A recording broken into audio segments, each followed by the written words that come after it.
Familia agropecuaria, bienvenidos a la multiplataforma de Radio Televisión de Veracruz. Póngase cómodo porque mire, hoy en Veracruz Agropecuario hablaremos de cómo en nuestro estado, cada vez con mayor frecuencia en el campo, la ganadería, los recursos hídricos y la vida cotidiana de miles de familias, pues experimentamos contrastes climáticos intensos, días de frío inusual, periodos de calor extremo. En Veracruz Agropecuario analizaremos cómo estos fenómenos están transformando los sistemas productivos, qué influencia tiene el cambio climático, como la canción, y cuáles son las acciones de productores y de ciudadanos. ¿Qué podemos hacer? ¿Qué debemos hacer para adaptarnos a las nuevas condiciones? Información, análisis y recomendaciones sobre uno de los temas más importantes para el futuro del campo veracruzano. Así que póngase cómodo y prepárese para ver este programa porque, ¿qué cree? Ya estamos al aire. Bienvenidos. Conéctate al corazón de nuestro estado. Radio Televisión de Veracruz te da la bienvenida a Veracruz Agropecuario. Déjate guiar por la ciencia y la conversación. Comparte el trabajo y la tradición. Veracruz Agropecuario, produce orgullo.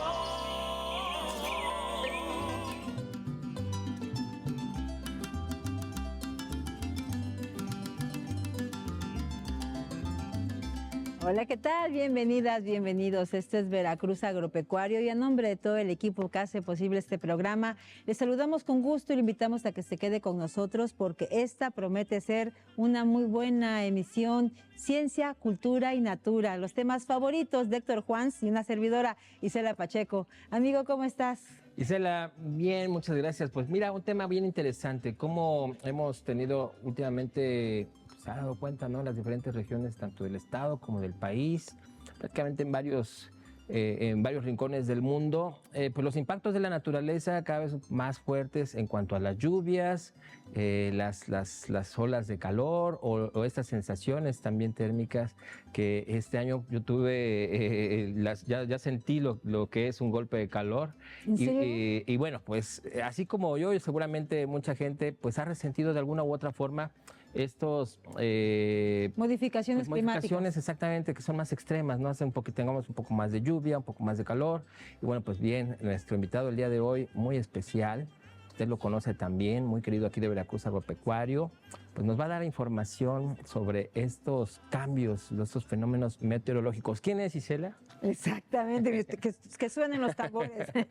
Nuestro muy querido, él es de casa, él es de la familia agropecuaria, nos referimos al doctor Juan Cervantes Pérez, un especialista en ciencias atmosféricas, integrante del equipo de investigadores y académicos de la Facultad de Ciencias Atmosféricas de la UB, pero para nosotros una voz autorizada si hablamos de asuntos meteorológicos, de modificaciones climáticas también. Creo que hoy por hoy vale la pena incorporar esta información en nuestra cultura general de entrada para comprender qué sucede con estos procesos, pero sobre todo, Héctor, para no ser parte de los mismos. Me refiero a considerar que cada acción humana repercute de alguna manera en el ambiente y, desde luego, pues en estos climas cada vez más extremos, los calores, las lluvias, las sequías, el estiaje, el tiempo de frío también, ¿no?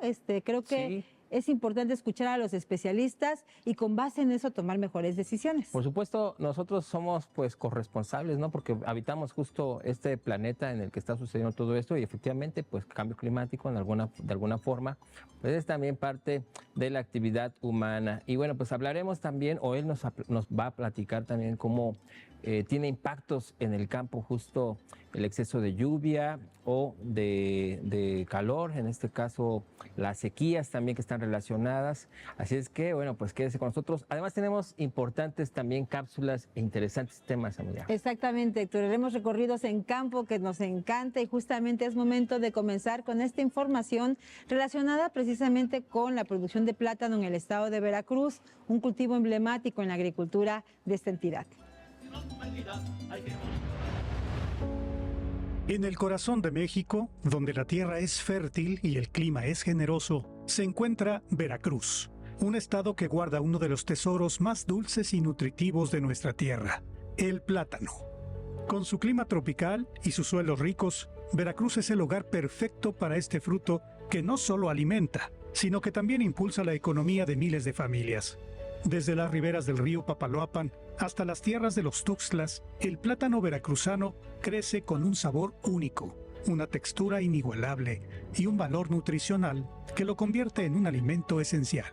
Detrás de cada plátano hay historias de esfuerzo y dedicación. Pequeños y grandes productores trabajan día con día para llevar este fruto a las mesas de México y el mundo. El plátano no solo es un cultivo, es una forma de vida que une a comunidades enteras y preserva tradiciones ancestrales. En la cocina, el plátano veracruzano es versátil y delicioso, ya sea fresco, frito, horneado o como ingrediente en postres y platillos tradicionales, su sabor endulza y nutre.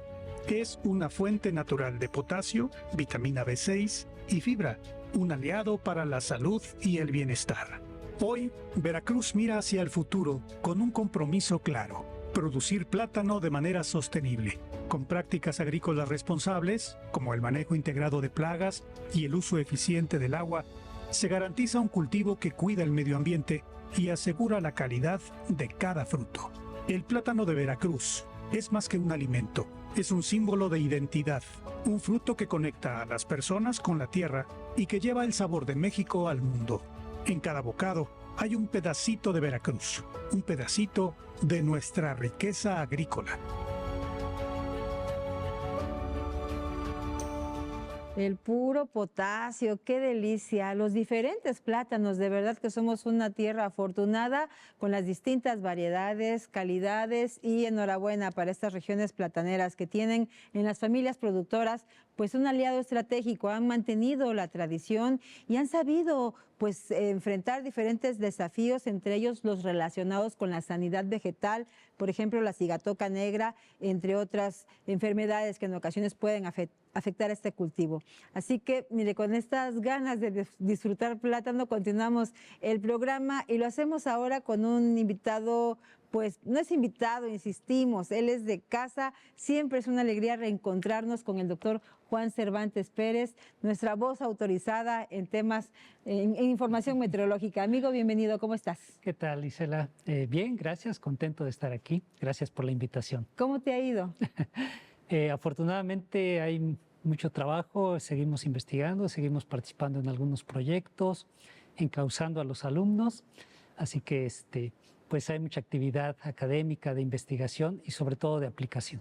Hoy nos encanta que te encuentres por acá porque desde luego siempre decíamos en este programa, y ojalá lo recuperemos, la sección consentida, el estado del tiempo, porque forma parte de la cultura general, de la información que a la gente le interesa, y obviamente es más que pertinente porque cada vez estamos viviendo de manera más cercana estos cambios de temperatura, estas olas, ya sea de calor o de frío, y también este concepto multidimensionado como lo es el cambio climático. Pero Juan, a mí me parece que quizás nos hace falta mucha más información para comprender mejor de qué se trata. Así es. Entonces, bueno, pues podemos empezar con eso, con la definición de cambio climático que da el panel intergubernamental que depende de Naciones Unidas. Entonces, esta definición señala que el cambio climático es una variación estadística significativa en las condiciones del clima, aunque entiendas en este caso que las condiciones del clima es la medida de variables. Puede ser la temperatura, puede ser la precipitación, puede ser la humedad, pueden ser varias, y que este cambio se va a dar no de un año al otro, sino que van a pasar decenios para que esto ocurra. La Organización Meteorológica Mundial sugiere que se utilicen periodos de 30 años para ver si esa variación verdaderamente se está dando. Hay muchas pruebas estadísticas hoy en día, muchos especialistas que trabajan en ellos, para que se determine si hay un cambio significativo o no. Entonces, decir de un año a otro que es efecto de un cambio climático es un poco aventurado.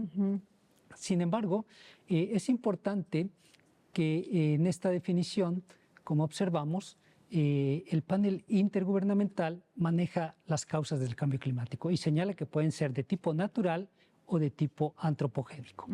En el caso de los factores naturales o de las causas naturales de cambio climático, se deben al hecho de que finalmente el sistema climático, nuestro clima, funciona por la radiación que recibimos del Sol, de tal forma que cualquier afectación que haya en esa cantidad de radiación que estamos recibiendo implicará un cambio climático. Por ejemplo, nuestra Tierra orbita alrededor del Sol, es una órbita en forma de una elipse, pero no es permanente. A lo largo de los años esa elipse se hace más angosta y eso hace que la órbita de la Tierra se aleje del Sol. Ocurre en miles de años. Cada 100.000 años hay una glaciación y esta se da de manera natural y no se podrá evitar. Exacto. Y he escuchado esta explicación de muchas personas que dicen, el cambio climático es natural, es normal, siempre ha existido. Parece ser que sí, es un hecho. Sin embargo, creo que es la primera ocasión, Juan, que este cambio tiene que ver con lo antropogénico. Exacto. Sí, como comenté, la definición señala que están estas dos causas, las naturales y las de tipo antropogénico. Otra causa importante en el cambio natural es que el eje de nuestro planeta no está quieto, está dando vueltas como un trompo y da una vuelta cada 22.000 años.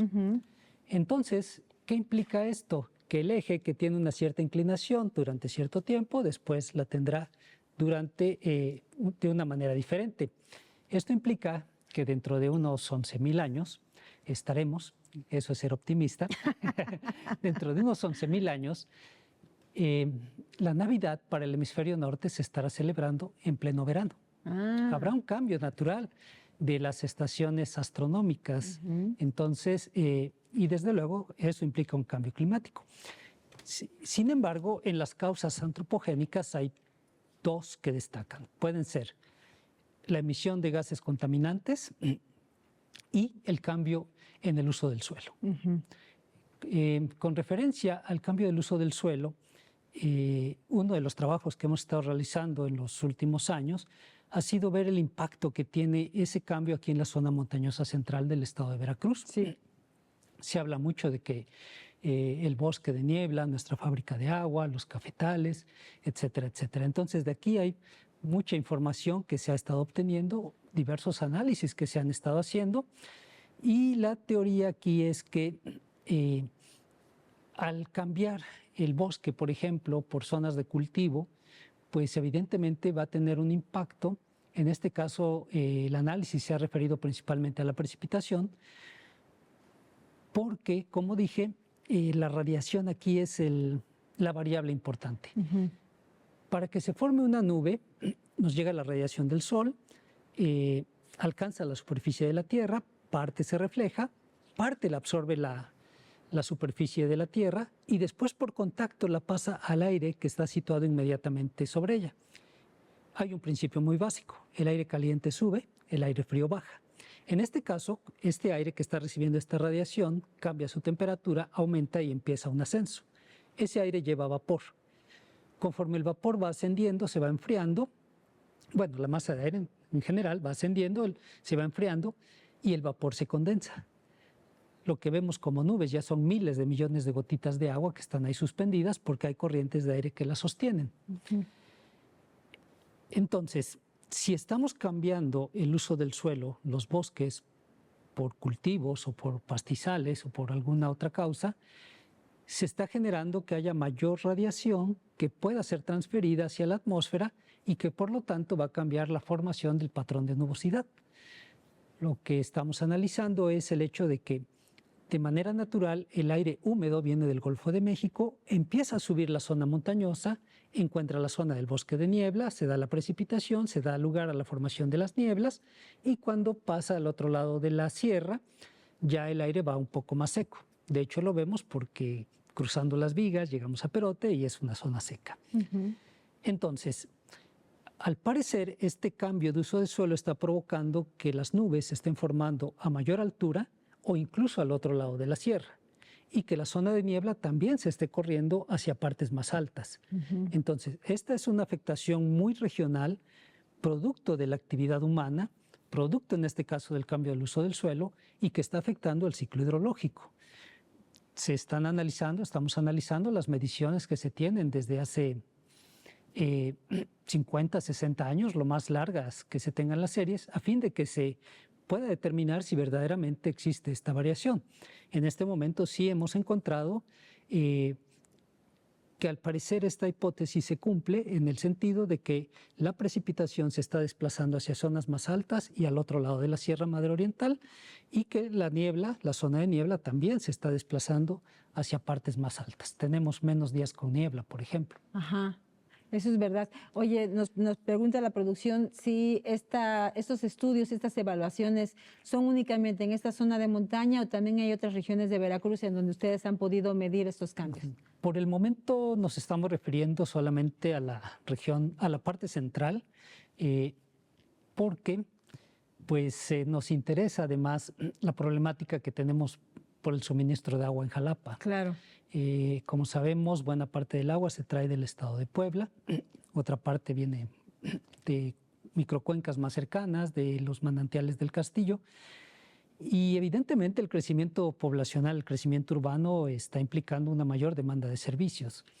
Entonces, si bien lo que se llamó el acuaférico resolvió la problemática del agua por algunas décadas, pues el futuro lamentablemente no nos pinta muy bien, y esto implica que se tiene que buscar fuentes de agua para la ciudad, así como para otros centros urbanos del estado, desde luego. Pero bueno, lo hemos estado concentrando principalmente aquí en la zona centro de la entidad veracruzana y parte del estado de Puebla. Es parte también del trabajo que realizan tú, los colegas de la Facultad de Ciencias Atmosféricas, con los estudiantes también. Así es, ellos están participando de manera muy activa, están haciendo sus trabajos de tesis, pero nos están ayudando a entender cómo esta situación tiene pues varias aristas. Entonces, desde una parte, desde otra, cada año, por ejemplo, se tiene el fenómeno de la canícula. También ha habido o no ha habido un cambio climático con la canícula. Las sequías se están volviendo más frecuentes, más intensas, ¿qué tanto? De tal manera que son diversos aspectos que se deben de analizar a fin de que podamos sugerir pues algunas soluciones que puedan ser integradas en las dependencias oficiales, como es la Comisión Nacional del Agua, por ejemplo, para la elaboración de los planes hídricos del Plan Hídrico Regional, o bien a nivel municipal también, desde luego. Siempre hemos dicho en este programa que es importantísimo que los tomadores de decisiones, quienes diseñan política pública, estén de cerca con ustedes, con los académicos, científicos y con las personas de las comunidades. En el caso, por ejemplo, muchos de tus colegas han trabajado de manera cercana con cafeticultores, por citar el caso que también mencionas, y ha sido también pues una fuente muy importante como base de datos e información. Así es. Sí. Hoy en día, bueno, la ciencia tiene que acercarse a la sociedad, tiene que resolver esta problemática, y pues los actores importantes están ahí, la misma sociedad, los que participamos, debemos de tomar cada día más conciencia acerca de la problemática y bueno, pues ver con esperanza que tenemos que trabajar para solucionar esta situación que estamos viviendo. Claro, ya que estamos viviendo crisis ambientales, porque sigue prácticamente en plural, celebramos que existan jóvenes interesados en las ciencias atmosféricas, además muy talentosos, muchos de ellos en la divulgación también de esos temas científicos que logran hacer una traducción para acercarlas a la sociedad, porque necesitamos cada vez más soluciones basadas en la naturaleza. Así es, y bueno, varios de estos jóvenes han tomado tanta experiencia que hoy en día sus ofertas laborales son incluso fuera del país. Esto habla de la preparación que están teniendo, que es adecuada. Y bueno, pues esperamos que desde allá nos sigan ayudando a resolver esta problemática. Oye, además algo también muy interesante que ocurre con estos estudiantes que son especialistas o futuros especialistas en ciencias atmosféricas, pero que también incorporan otras ciencias y son multidisciplinarios. Y también a su vez ustedes trabajan con personas de distintos perfiles para generar pues alternativas que contribuyen, en el caso del cambio climático, a la mitigación o a la adaptación. Así es, afortunadamente las personas de las comunidades son muy abiertas. Quizá nosotros por ser del área técnica somos un poquito más rudos a lo que vamos, pero bueno, lo importante aquí es que han mostrado esa participación muy activa, muy proactiva además, y siempre han estado abiertos para darnos información, para colaborar en lo que estamos haciendo. Exactamente. Pues vamos a seguir conversando con el doctor Juan Cervantes Pérez. Aquí continúa con nosotros. Recuerden que él, además de un comunicador científico, es catedrático académico de la Facultad de Ciencias Atmosféricas de la UB. Seguiremos conversando con él. Ahora vamos a presentarles la siguiente información, porque en el campo todos los factores son importantes. Veamos la relevancia y cómo culturalmente también es muy importante en un país como el nuestro estar pendientes y enterados de las fases de la luna.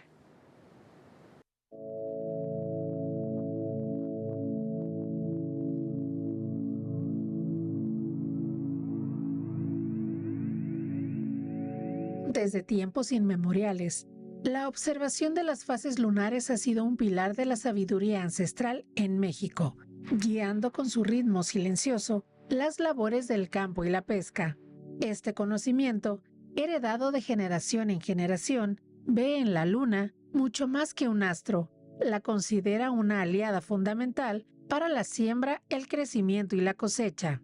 En el campo, se cree que la luna llena y la creciente son ideales para sembrar plantas de fruto arriba de la tierra, como el maíz y el jitomate, ya que la luminosidad y la savia ascendente favorecen un crecimiento vigoroso. Por el contrario, la luna nueva y la menguante se reservan para la siembra de raíces, como la zanahoria o el rábano, la poda o el control de plagas, momentos en los que la energía se concentra bajo la tierra. Para los pescadores, especialmente en las costas del país, la luna dicta el pulso del mar. La luna llena y nueva, con su mayor fuerza gravitacional, provocan mareas más intensas, mareas vivas, lo que tradicionalmente se asocia con una mayor actividad y movimiento de los peces, siendo un tiempo propicio para la pesca. Durante la luna menguante, se observa que algunos peces se encuentran más gordos y con mayor vitalidad. Estos saberes, un fino entrelazamiento de observación empírica y respeto por los ciclos naturales, reflejan una profunda conexión con el universo. Son un recordatorio de que, antes de los calendarios modernos, los agricultores y pescadores mexicanos ya contaban con un reloj celestial que, si se sabe interpretar, nunca deja de marcar el tiempo de la abundancia.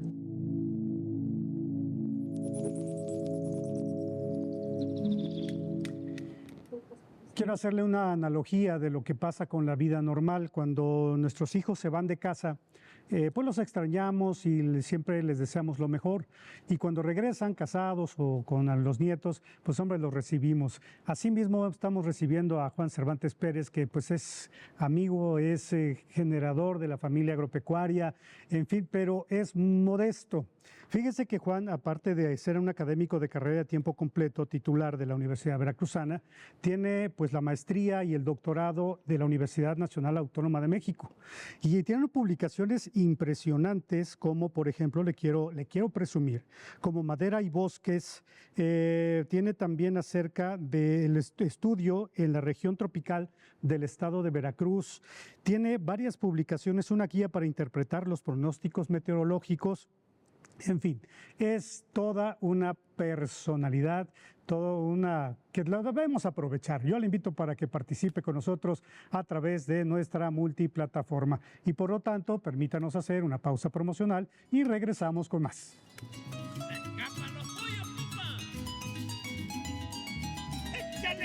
Los pollitos pío pío se lo lleva el gavilán, se lo lleva el gavilán, los pollitos pío pío. La gallina va diciendo que maldito gavilán, que maldito gavilán, todo se lo va comiendo.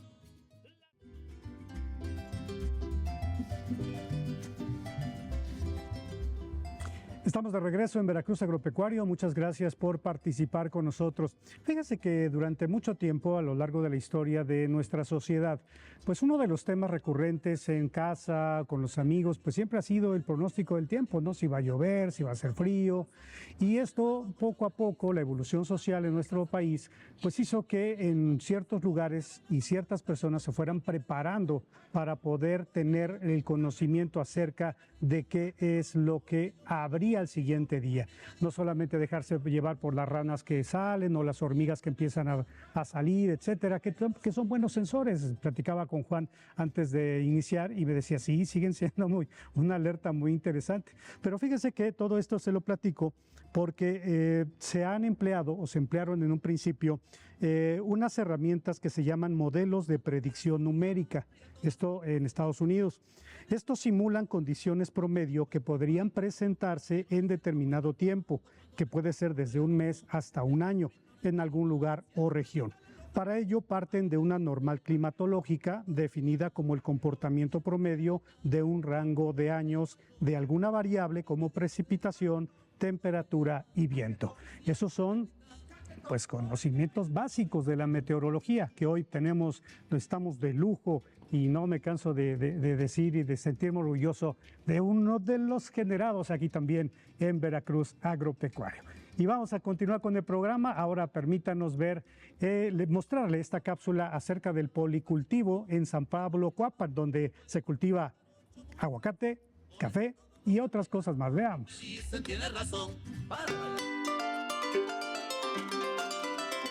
Mi nombre es Carlos Hugo Loesa Sánchez. Estamos en la comunidad de San Pablo Cuapan, municipio de Naulinco, y me dedico a producir café, aguacate, limón persa, entre otros productos en el mismo terreno. Nosotros iniciamos hace 12 años con el aguacate Hass. El aguacate Hass tiene una separación entre árbol y árbol de 7 metros. Entonces, viendo que había mucho espacio, lo estuvimos aprovechando, sembrando maíz, calabaza, frijol. Después de eso decidimos sembrar limón y a la vez café. El limón y el café tendrán 8 años. Y pues el beneficio que nos da, pues en primera es el económico, porque siempre estamos en cosecha. Ahorita hay corte de aguacate y corte de limón. La otra que pues los árboles se benefician unos de otros. Una plaga ya no corre tan fácil. Si un árbol de limón tiene una plaga en el suelo, llegando a una mata de café ya no puede seguir, sirven de barrera. Y si hablamos en la floración por la polinización, se benefician unos a otros. Por ejemplo, el café adquiere características muy especiales. Los catadores que han probado este café le encuentran muchos sabores. Hay níspero, hay chirimoyo, hay infinidad de árboles nativos, porque procuramos pues de convivir con el medio y seguir conservando las plantas endémicas. Si vemos los árboles que faltan por cortar de aguacates, tienen mucho aguacate. Los limones por lo regular tienen mucho y siempre tienen, a diferencia de otras fincas que son por temporada, no, esta es continua. Y las matas todas muy frondosas, llenas de café, vigorosas, porque las plantas de menos altura se benefician de la sombra de las de más altura, más aparte la materia orgánica que producen los árboles. Si lo vemos por el medio ambiente, es un beneficio. Y si lo vemos por la parte económica, ¿verdad?, para subsistencia, pues siempre tenemos trabajo. Entonces sí, yo les recomiendo ampliamente que hagan este tipo de cultivos, ¿verdad?, para que siempre tengan algo que llevar a su casa, ¿verdad? Nosotros, si hablamos del café, pues este es el que se le puede llamar de altura, porque estamos a 1500 aproximadamente metros sobre el nivel del mar. Entonces esto nos proporciona un café, obviamente de maduración más lenta, pero por lo mismo, como se cocina a fuego lento, las cosas son de más calidad.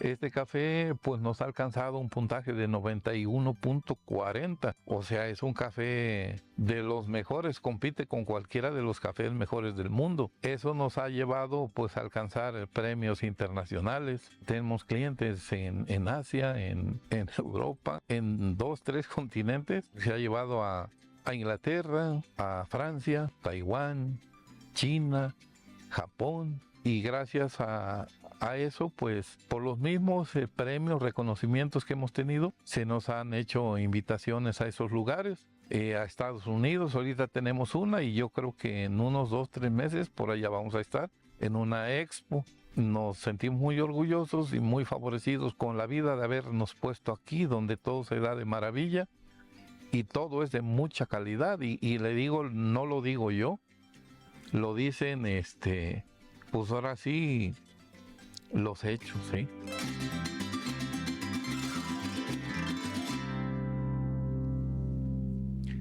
Pues bonitos paisajes de San Pablo Huapan y bueno, pues parte de lo que vimos también con esta producción del café, pues algo también muy interesante. Y vamos a seguir platicando con Juan Cervantes acerca de, bueno, pues cómo se han intensificado tanto las lluvias como el calor en los diferentes fenómenos meteorológicos, prácticamente son cada vez más intensos. Y bueno, Juan, estamos ante situaciones que se advertían desde hace algunos años y que ahora cada vez son más intensas. Es decir, en esta década hemos tenido, hace 2 años, tuvimos unas olas de calor bastante prolongadas, se prolonga casi un mes sin agua aquí en Jalapa, por ejemplo. Vimos cómo afectaba a la fauna, vimos cómo afectaba también a la población, problemas sociales por falta de agua, bloqueos en calles, avenidas, en fin, pues prácticamente se estaba volviendo cada vez más caótico. Pues sí, como bien se menciona, es algo que, de acuerdo a las proyecciones, se espera que esté sucediendo. Hace un momento, y voy a tratar de poner en contexto, se hablaba acerca de los tipos de pronóstico. Entonces, creo que es importante comentar un poquito acerca de esto. Sí. Cuando se emite un pronóstico meteorológico, siempre hay un responsable, que es el que lo firma, pero también la hora a la que se emite y el periodo de validez. ¿Por qué menciono esto? Porque muchas veces las personas dicen, es que el pronóstico no se cumplió. Y bueno, esto es cuestión de interpretar un poquito en forma adecuada la importancia de las palabras para saber leer un pronóstico. Aquí, si tomamos como ejemplo Jalapa, con mucha frecuencia se escucha, es que el pronóstico decía que iba a llover, pero aquí no llovía, y alguien dice, pero en mi colonia sí llovió. Entonces, si el pronóstico señala, por ejemplo, lluvias locales o muy puntuales, se está refiriendo a eso, a que pueden ser lluvias o dispersas, que también es un término que se utiliza, Sí. a que no necesariamente va a ser una lluvia generalizada. Toda la ciudad. Así y es. por igual en la misma cantidad. Así es. ¿Por qué puede fallar un pronóstico? Si el área de pronóstico es cada vez más pequeña, la gente quiere saber si en su manzana donde vive va a llover, pero pues es un área muy pequeña. Los modelos de pronóstico no tienen la capacidad de ver esa resolución tan pequeña, ¿sí? Hay algunas apps que ya manejan el pronóstico así a ese nivel. Hay que tener mucho cuidado al leerlas y aplicarlas, porque no necesariamente se va a cumplir ahí el pronóstico con mayor razón. Y la otra causa por la que puede fallar el pronóstico es por el tiempo. Muy bien. La atmósfera está cambiando de manera continua, entonces no va a ser lo mismo un pronóstico para las próximas 24 o 48 horas que un pronóstico para los próximos 7, 14 días. Claro, se van actualizando, ¿no? Y tiene que ver también con las cuencas, van dependiendo las cuencas por la ubicación de los municipios. Se depende de la zona, desde luego, porque básicamente los sistemas meteorológicos que dan origen a las condiciones meteorológicas no están quietos, se van desplazando y eso implica cambios que pueden ir siendo algunas veces más rápidos que otros. Entonces, dentro de los pronósticos están los que se llaman pronósticos inmediatos. Estos tienen un periodo de validez de unas cuantas horas. Esto es porque hay fenómenos que ocurren casi de manera no inesperada, pero sí no tienen un periodo de inicio tan definido como otros. Hemos tenido varios ejemplos aquí, 2014, una granizada que afectó más de 2,000 autos. Sí. Aquí hubo bastantes pérdidas por Así la es. ciudad. Entonces tenemos fenómenos que se forman así de manera muy rápida y entonces se emite ese tipo de pronóstico que, repito, tiene un periodo de validez de 3 a 6 horas. Se les llama pronósticos inmediatos porque es muy poco el tiempo de emisión y el tiempo de cumplimiento. Y están las perspectivas meteorológicas, que en este caso sí se está hablando de periodos de 1 semana a 2 semanas. No son condiciones así muy puntuales, sino se dan condiciones generales acerca de lo que se espera. Y con relación al cambio climático, lo que tenemos son escenarios. Escenarios porque se esperan se pronostican condiciones, pronostican entre comillas, que van a ocurrir dentro de 50 o 100 años, pero que dependen de muchos factores. Comenté al inicio que con relación al cambio climático, uno de los factores es la emisión de contaminantes. Hoy en día la industria automotriz está cambiando, se están generando más autos eléctricos. Es posible que esto implique vaya a provocar reducción de emisión de contaminantes y entonces, bueno, no sabemos cómo va a cambiar ahí. Si se aprovecha mejor la energía solar, la energía eólica, entonces también implicará que quizá estemos utilizando menos combustibles fósiles que estarán favoreciendo que haya una menor emisión de contaminantes. Entonces, son factores que dependen de cuestiones económicas, políticas, sociales, y por eso se les llaman escenarios. Esto implica que se generan esos diferentes tipos de escenarios, se pueden manejar dos, el peor escenario y el mejor escenario. En el caso del peor, bueno, supongamos que la población va a seguir creciendo al mismo ritmo, que vamos a seguir utilizando los combustibles fósiles o que se van a utilizar más, y eso nos lleva a las condiciones del peor escenario. El mejor escenario es que cambiemos la forma de utilizar energía, de emitir menos contaminantes, gases de efecto invernadero en particular, y entonces cambiarían las condiciones. Apostemos por este mejor escenario, entonces, ¿te parece? Claro que sí. Ok, oye, tenemos imágenes acá, nuestra producción tiene imágenes que vemos a continuación respecto a las diferentes zonas donde se colocan termómetros y hay variaciones también. Es decir, hay unas zonas comerciales, hay zonas pues que son un poco más arboladas y hay variaciones. ¿A qué se debe esto? Claro. Bien, en el caso de, pensemos en una zona urbana, hay varios factores nuevamente que juegan un papel importante en esas variaciones. La altitud es un factor importante, no va a ser lo mismo hacer una medición en el Cerro del Macuiltepec que hacerlo en la parte más baja de la ciudad. Por diferencia de altitud ya va a haber diferencia de temperatura.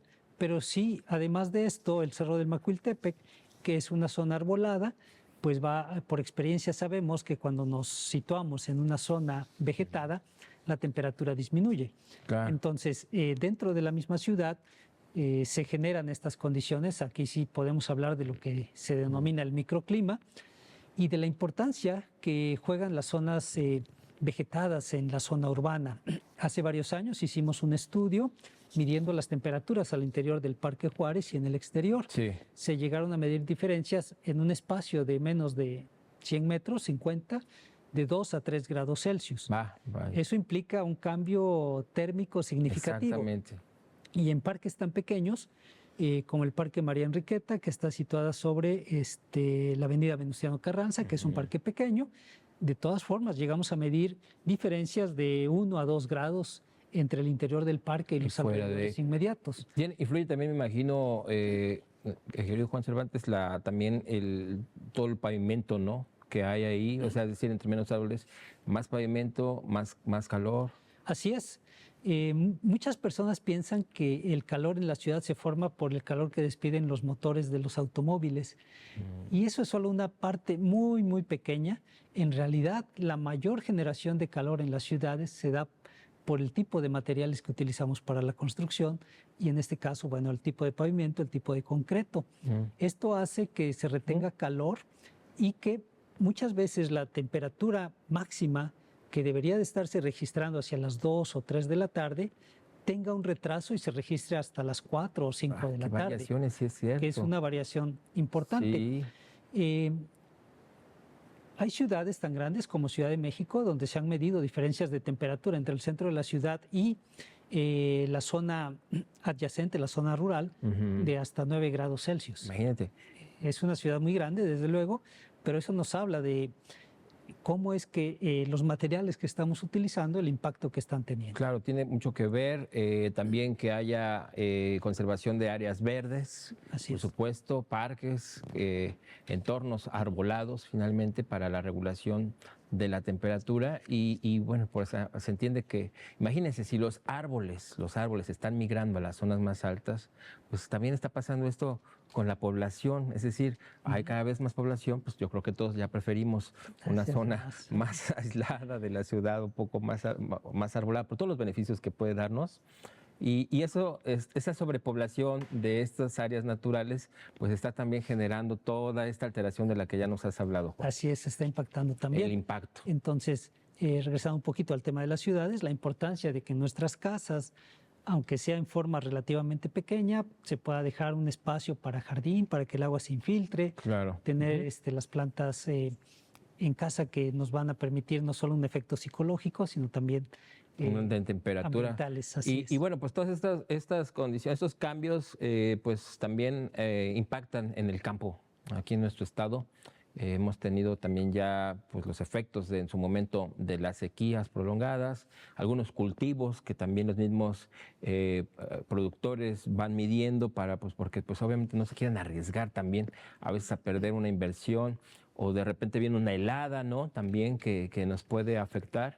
Es decir, la relación, pues también en nuestro campo y por ende en nuestra alimentación. Esto hace que varíen los precios, que haya escasez de ciertos productos a veces. Así es, y quizá lo podamos platicar seguramente en otro programa. En este momento, la Organización Meteorológica Mundial ha declarado que ya estamos en lo que es el inicio de la fase de un fenómeno climatológico que se llama El Niño. Exacto. Y que esperamos una afectación fuerte para nuestro país en el próximo año. Entonces, esto implicaría o debe de implicar la preparación para las personas que trabajan en cuestiones de producción agrícola, para las personas que están atentas al registro de incendios y nuevamente el suministro de agua, porque cuando se presenta este fenómeno en nuestro país en particular, lo que tenemos son temperaturas altas y menos lluvias. Bueno, Juan, de verdad que son muchos temas, es decir, podemos hacer como subtemas, capítulos de diferentes, y todo está relacionado,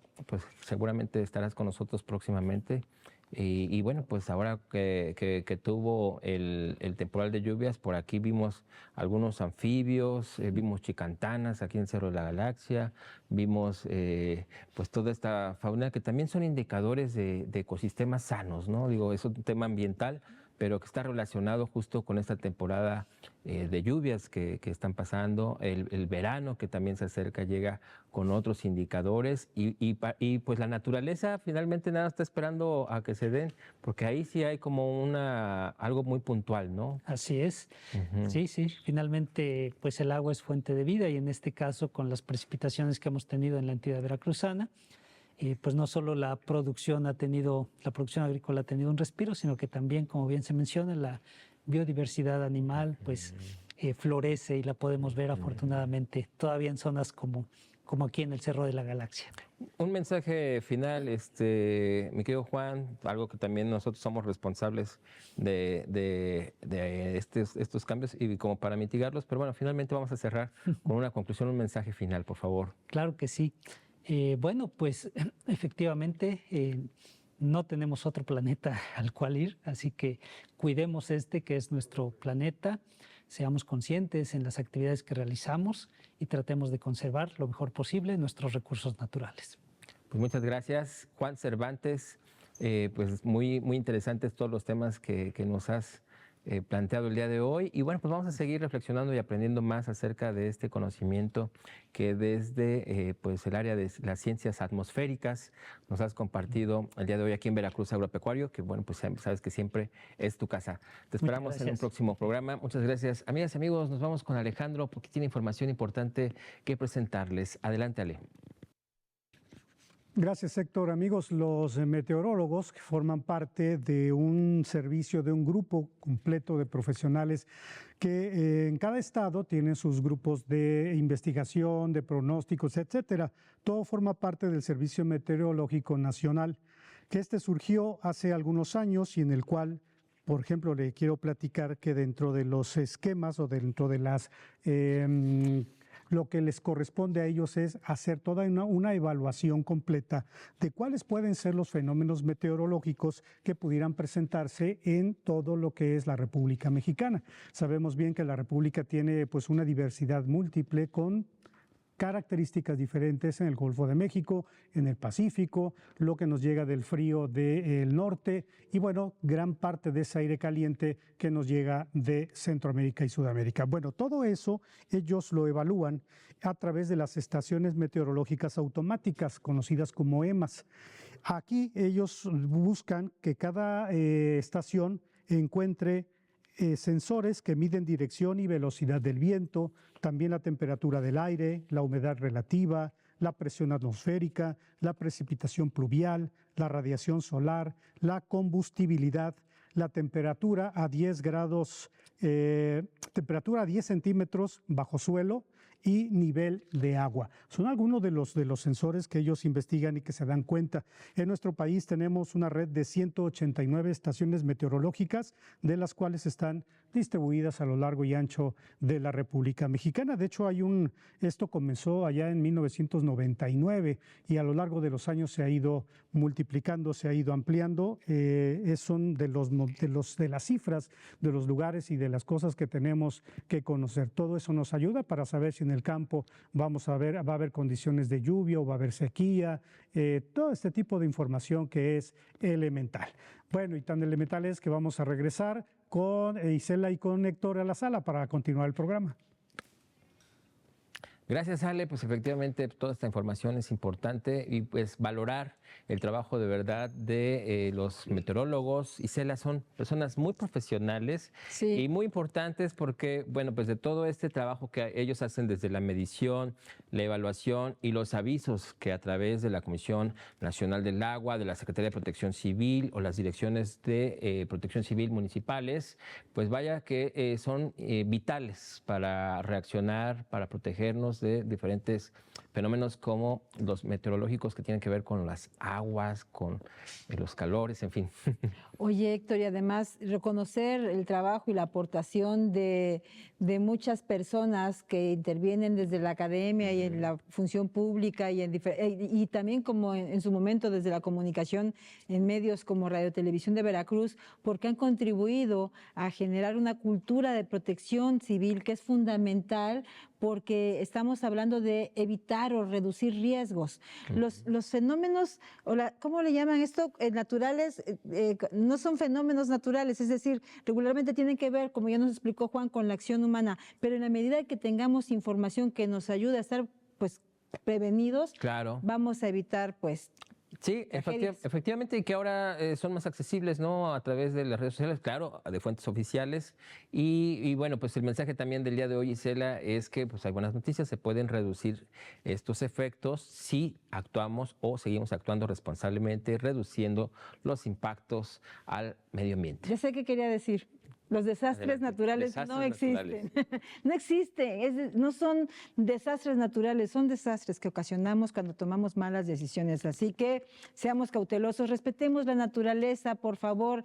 Menos cemento, más árboles, más espacios verdes y decisiones tomadas con base en la naturaleza. Así es, Isela, es el mensaje que tenemos el día de hoy. Muchas gracias a quienes se comunicaron con nosotros a través de nuestras cuentas de redes sociales, a través de nuestro WhatsApp.